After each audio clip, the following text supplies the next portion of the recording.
Hi, everyone. Lisa Haven here. Well, Fox News' Tucker Carlson has just dropped a bombshell. He has just revealed who he believes is actually in charge and running things in the United States of America. And when you hear it, your jaw is literally going to drop to the floor. But before I get to it, I just want to remind you, please get to Restrictive Republic and sign up today. I created that website because of all the censorship that happens here on YouTube and Google and Facebook, and slowly but surely we're all being removed and eliminated. And if you really want to know what's going on, you have to get there, subscribe to the newsfeed. We not only have new videos every single week that are exclusive to Restricted Republic, but I put all the YouTube content on there without any commercials. And right now you can get it for $5 per month for the entire first year by using the coupon code Trump. All right, so let's get into Tucker Carlson's latest bombshell. What on earth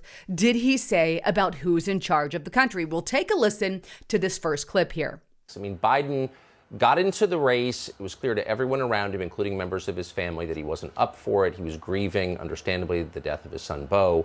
And so he ran for president for the third time and got no popular support, essentially. None. He was an afterthought. Bernie Sanders rose to the top of the pack. Bernie Sanders was very close to getting the nomination for the second cycle in a row. And the Democratic establishment, deeply threatened, controlled by big banks, by finance, decided we have to align to knock this guy out. And so once again, they did just that. And they decided Biden, in a kind of brilliant move that went right over my head as someone who's covered politics for 30 years, decided Biden was the perfect vessel for their ambitions. Now, if you believe in democracy, you think, well, people elect a president because they believe in that president, his character, his views, his commitment to them, et cetera, et cetera. It's about this guy, right? It's about the chief executive. Their understanding was it doesn't really matter who the person is as long as he is an able spokesman, a marionette on behalf of the oligarchy that actually runs the country. So Tucker Carlson puts it all on the line, and he makes it very clear that he believes, and I agree with Tucker Carlson, by the way, that Joe Biden is nothing but a marionette mouthpiece for the oligarchy that is in charge. And that oligarchy being the Democratic establishment, who is all backed by and run by and controlled by your big banks, big money, and big corporation. And the reason they didn't back Bernie Sanders was because they knew that Joe Biden, with lots of mental issues, right, in my opinion, is definitely their mouthpiece. In other words, Joe Biden will do what we want over what's best for the country. But that's not all he had to say. Take a listen here. As a face of an oligarchical takeover of our system, which is what he is, you couldn't really pick a better one, because on some level, you kind of can't blame him because he doesn't really know what's going on. Now, if Susan Rice or Barack Obama or Ron Klain or the people who are actually running things were at the front, you could look at Ron Klain and say, actually, you're a terrible, illegitimate president who's trying to destroy the country you inherited. But with Biden, you're mad at him, but you're also like, I feel bad because he literally has dementia. So how angry can you be at him?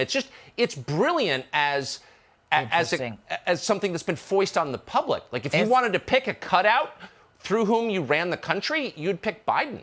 So Biden is a cutout of whom they are using to run the country, according to Tucker Carlson there. And not only that, but he makes very powerful points there. He says a couple of things. He says Biden is the face of an oligarchical takeover.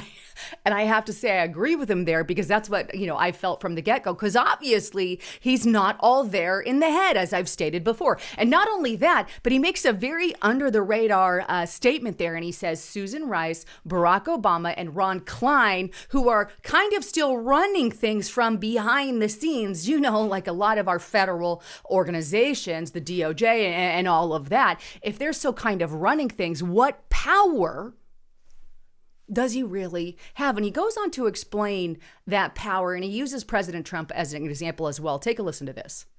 Trump gets elected, but he's not really in charge of the executive branch of government, the hundreds of thousands of federal employees who still effectively report to Barack Obama. So you can change the name of the guy running things, but you don't change the people running things. Obama was still in charge in a lot of ways in early 2017. That's not democracy. That's a permanent ruling class that runs everything without regard to what voters want. I mean, that's just really scary, and it's hard to internalize that if you believe in the basic American ideals, but it's true. So here, Carlson explains that when Trump got elected, he wasn't really in charge of certain branches of the government, even though he was supposed to maintain that power because a lot of people within there were still loyal to Barack Obama. Cue Joe Biden. That really hasn't ended. So what I believe he's saying and hinting at under the radar is Barack Obama still has a lot of power in the United States of America. This is downright terrifying. It's not President Trump still running things from behind the scenes. It has been an ongoing thing, and Joe Biden is the puppet and mouthpiece for what they are wanting to do. Anyhow, I'd love to get your thoughts, comments, and concerns. I've been sharing all of this kind of information on Restricted Republic and what's going on, and now Tucker Carlson is really coming out about what's really going on. And the bottom line here is there is an oligarchy, a takeover of a lot of departments in the U.S. government, and we have to start questioning who's really in charge, especially when they put